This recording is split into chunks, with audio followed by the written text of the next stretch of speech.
quotient, which is a formula you'll learn about in calculus. Right now, we're not learning about what we use it for, just how to simplify it. Okay, so here's our function, f of x. Here's our formula, or like a recipe. It's telling us what to do.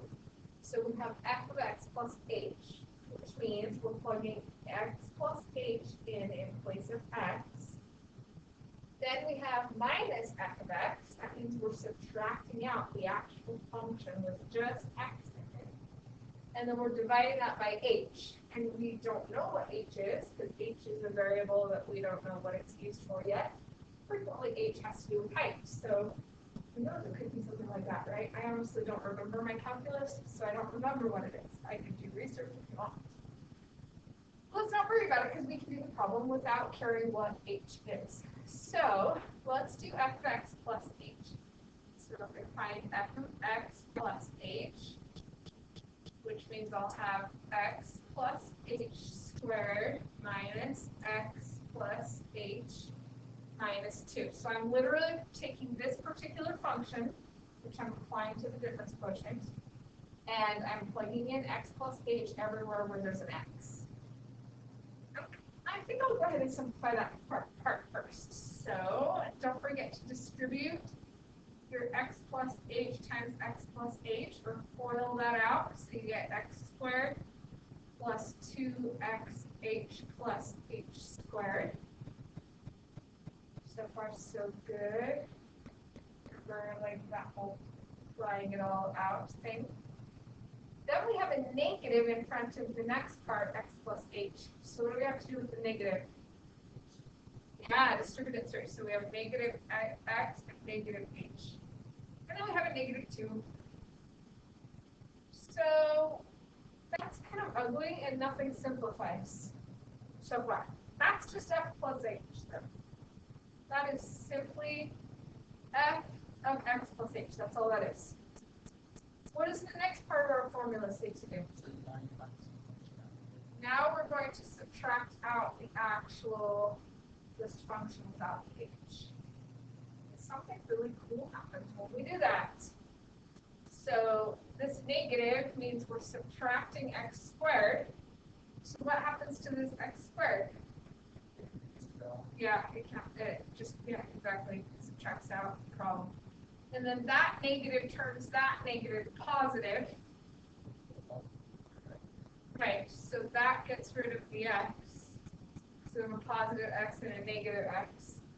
And then this turns that to a positive 2, which gets rid of our negative 2. So then we are left with, and I realize I have missed a part of our formula. I haven't completely forgotten about it. I just was ignoring it for now. So that got rid of everything except for the 3 terms that have h's in them. The last part of our formula here is taking that answer and putting the whole thing over h. Now technically we could be done. You should always simplify if you can. Do you see what you can simplify there? We can factor an h out of the entire numerator. So we would have 2x plus h minus 1 over that h on the bottom. So once we've factored that out of everything, that will reduce. And our final answer is 2x plus h minus 1. So then if we were actually using this formula in calculus, we would know what h is and plug it in and determine what we're using the difference quotient for.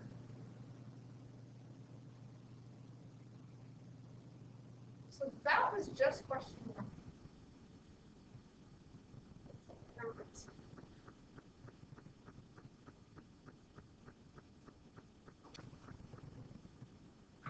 So we've got 3 over 2 times x minus h minus 1, right? And then we are, that's our formula again. So it's got f instead of g. Does that matter? Still use it the same way. So we plug in x. Oh, it's a plus h. See, I didn't can even remember the formula correctly. So x plus h in place of our x, and then we're going to subtract out the function without the h in it. And then that whole thing will be divided by h. This is where having strong algebra skills before getting into this class are important, because you have to know how to simplify stuff like this without getting completely confused and having to actually take a lot of time to go back and learn about dealing with fractions and fractions. That's a big topic in Math 1010 for those who say like tested into Math 1010 but not Math 1050. It's kind of because they want you to have a background. We don't teach you for high school, but they want you to have a better background on simplifying algebra stuff like this. So let's go for it. We're going to have 3 over 2x plus 2h minus 1, and minus 3 over 2x minus 1. This really is an ASCII problem. Okay, so those two fractions in the numerator, we want to combine those together, but we can't combine them together unless they have a common denominator. And we can't just suddenly add a 2h to the other one to get a common denominator, because common denominators are all about factors, not about individual terms. So in order to get this common denominator here,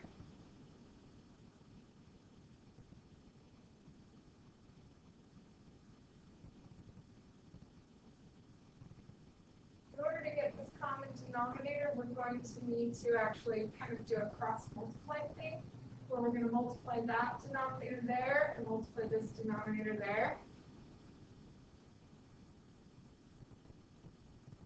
Deep breath, we've got this. So we're going to have 3 times 2x minus 1 minus 3 times 2x plus 2h minus 1 all over, don't forget that common denominator, it doesn't just suddenly go away, it's still there.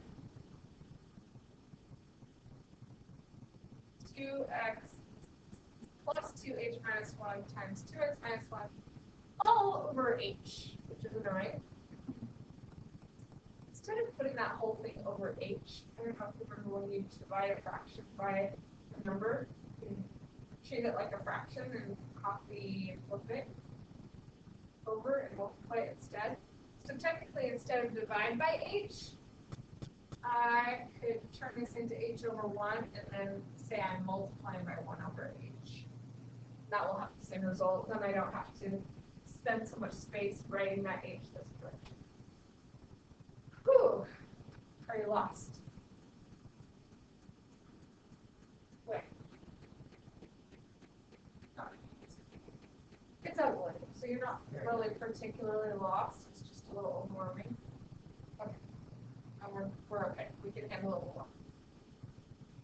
Okay, so now we're going to go ahead and do the distributive property. So 6x minus 3 and negative 6x minus 3h plus 3.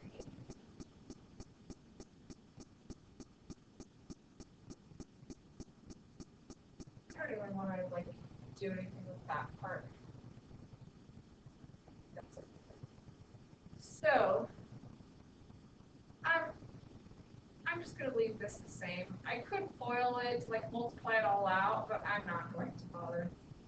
It's not going to accomplish anything to multiply that out. So I'm just going to leave that separately. But we did multiply by 1 over h, so we do have an h in here as well. Okay, what happens in the numerator? That's more important than what's happening in the denominator.